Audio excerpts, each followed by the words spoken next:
কি যে দিনকাল আইলো কবির। নতুন বাজেটে শুনছি তোমার বিয়ে, তোমার মেয়ে দেখা, কন্যা দেখা, গালে ভাত, নুনু কাটা সবকিছুতে ট্যাক্সও লাগবে। এখন আর সে জামেনা নাই। তোমার আমাকে সে জামেনার কথা মনে পড়ে? 8 টাকায় 1 মন চাল কিনলাম। আমার বিয়েই তো খরচ হইল 30 টাকা। 30 টাকায় দিয়ে বিয়ে সম্পূর্ণ কমপ্লিট। নসিবটা ভালো, ওই সময় বিয়েটা সারিয়ে ফেলিলে বাপু। তা না হলে তোমার এখনকার সময় বিয়ে করতে গেলি যে ট্যাক্সও, তাতে বিয়ে করা হইতো না। একটা কথা মনে আছে, ওই যে 1962 সালের দেখি তোমার উঠোনের পরে কই মাছ উঠলো। আরে বাবা, সে কই মাছ দেখে ভাবির তো মাথা খারাপ হয়ে গেল, ধরতে যাই দাঁড়াম করে পড়ে গেল। আমি আবার ধরতে গেলাম, তুই বললে যে না পর্দা তরক হয়ে যাবে, আস্তে করি আমি আর ধরলাম না। মনে আছে। আসসালামু আলাইকুম। কি খবর দাদু ভাই? দাদা কি খবর? ওয়ালাইকুম আসসালাম। শোনো বাপু, বলেন। তোমার আমি কত করে কইছিলাম বিয়েটা সারিয়ে ফেলে যাও। নতুন যে বাজেট হয়ে গেছে, বিয়ের পরে ট্যাক্সও মেরিয়ে দিয়েছে। এখন তোমার দাদা, যেটা আমি বিয়ে করি 30 টাকায় বিয়ে করেছে। আমার বিয়েতে একটু খরচ বেশি হয়েছিল, কারণ আমি তো তোমার দাদার মতো অত শর্টকাট বিয়ে করিনি।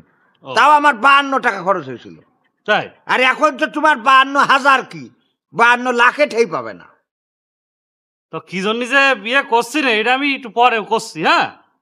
করছি দাদা। 1971 সালে যুদ্ধের সময় তুমি কনে ছিলে?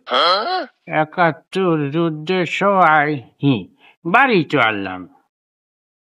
আরে না, যুদ্ধের সময় যখন ওই যে পাকিস্তানিরা বাড়ি গ্রামে ঢুকলো, তখন আমরা কয়েক ঘর মনে নেই পাটি খেতা বালিশ গুছাইয়ে ওই যে বিলের।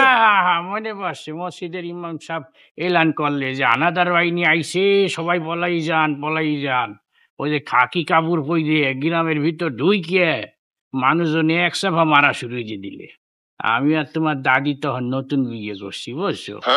আমরা তাড়াতাড়ি কেতা বালিশ গুছাইয়ে, তারপরে যে কবিরও ছিল, তারপরে ওই যে শহের মাঝখানে যাইয়ে তখন একটু পানি আনলে তো আনাদের ভাই ওরা আবার সাঁতার জানতো না, ওরা আবার শহের মাঝখানে যাইতে পারতো না। ওই মাঝখানে যাই আমরা কেতা বালিশ বিছাইয়া ওই যে এতে আমি বইছি। একেবারে যেদিন শুনছি যে দেশ স্বাধীন হয়ে গেছে, সেদিন আমরা শহীদ তুলতে আইছি। এই কয়দিন তোমার দাদির লিয়ে আমি শহরের ভিতরে ঘুমাইছি, থাকছি, সব কিছু। আমি খোঁজ খবর রাখিলাম তোমার দাদার। আমি আবার একটু ফাঁকে যাইয়াছিলাম, আমি খোঁজ খবর রাখতাম। এবার ওখানে খুব ওই কটা দিন আমাকে খুব আনন্দে কাটেছিল। কিন্তু ওই 71 সালেরই প্রোডাকশন। আপনি থামেন দিনি, শালা দাদা তোরা কি মেরেই ফেলো।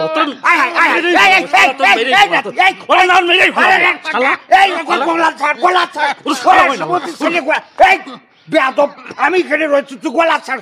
এই মুরব্বী মানুষ, তুই কি করতেছিস? আরে বেয়াদব ছেলে কোথাকার! এই তুমি আমার একটা কোন ধরনের বেয়াদবি এটা? তুমি তোমার দাদা আর আমি ছোটবেলার বাল্যকালের বন্ধু, তার গায়ে হাত দিচ্ছ তুমি? এত বড় বেয়াদব তুমি! তোমার মতো নাতি ছেলের আমাকে দরকার নাই, বহিষ্কার। আপনি আমার কথা শুনেন তা? ওই শালার মারবো না, কি করবো? ওই শালার জন্য আমার জীবনটা শেষ হয়ে গেছে। আমি আবার তোর জীবন কি করলাম মানে? ওই যুদ্ধের সময় ও শালা, যুদ্ধের সময় তুই যুদ্ধ করতে পারবি না, ভালো কথা। তা তুই আছে যুদ্ধর সময় বন্দুকের একটা গুলির খোসা এটা করে বেড়াতিস, তাই তো আমার চাকরিটা হয়তো। শালা তুই সেই সময় দাদির নিয়ে তুই বিলির ধারে তুই আকাম করেছিস। আরে বাবা, ওটাও এক প্রকার যুদ্ধ রে বাপু। বিষয়টা বুঝতে পারিস ভাই, বিষয়টা ওর রাগটা কনে হয়ে বুঝতে পার। ওই যে লাইনে দাঁড়াচ্ছে চাকরির জন্য, ওই রেজাল্ট ভালো হলেও হচ্ছে না। ও যদি ওই যে 71 সালে যারা হ্যাঁ ঠিক আছে, ওগের কুটাই বাস খাচ্ছে। আমার সে যারা মানে নর্মাল ছেলে বিলে 33 টাইনে পাস করেছে, ও তাকে দাদারা ওই গুলির খোসা কুড়োই বেড়াইলো, ও তাগের চাকরি হয়ে গেছে। আর আমি কোনো জায়গায় মুখ দেখাইতেছি না। আমার চাকরি হচ্ছে না শুধু এই সময় দিছ নি তোর বাসায় বাপু বাপু বাপু আমি ওই সময় গুলির খুশা করে গেলে তো মুই মরে যেতাম, তো ওই তো হইতি না তোর আর বাপ শালা হইতো। তুই সেই সময় তুই দাদি নিয়ে এই, লঙ্কা মারছ দাদার সাথে এত খারাপ আচরণ করে না। 1971 সালে আমরা বুঝতে পারিনি যে ভবিষ্যতে এত দাম হবে। তবে একটা কথা কি জানিস দাদা, কি প্রকৃত অর্থে যারা রাজপথে থেকে যুদ্ধ করিয়েছে তারা আজকে বঞ্চিত। কেন? ওই যে মুজাম্মেল ডাক্তার, তুই দেখ, সে কিন্তু ডাইরেক্ট রাজপথে থেকে আমাকে রক্ষণাবেক্ষণের ভূমিকা রেখে, আর এর আজকে কত সুবিধা বঞ্চিত। অনেক ফেক আইডি ঢুকে গেছে, ওই ফেক আইডিরা করে খাচ্ছে। তুই যে তোর দাদার পরে রাগ দেখাচ্ছু, এটা ঠিক না।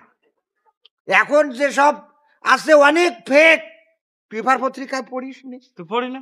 তা তোর দাদা ওই সময় বুঝিনি, আমরাও বুঝিনি। বুঝলে কি আর এই ভুল হয় দাদা?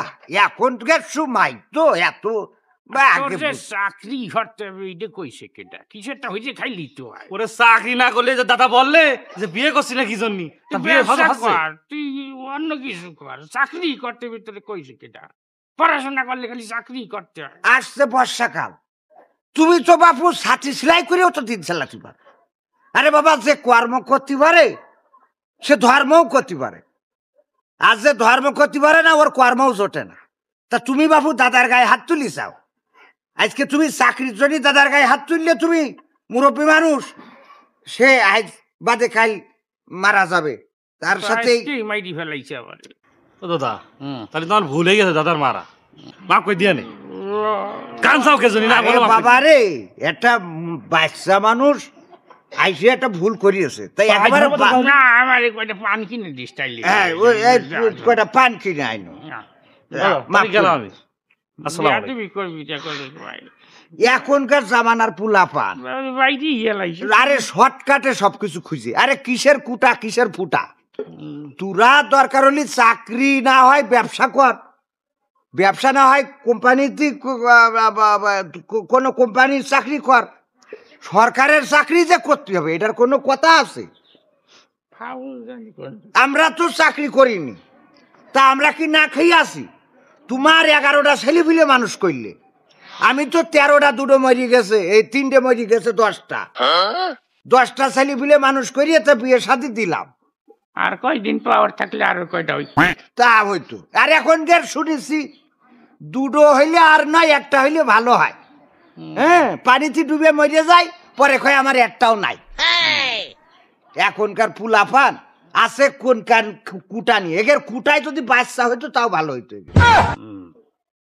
চলো যাই বাড়ি। আজান দিচ্ছে তা কি কানের মধ্যে ঢোকছে? হয় নামাজ পড়তে হবে। চলো।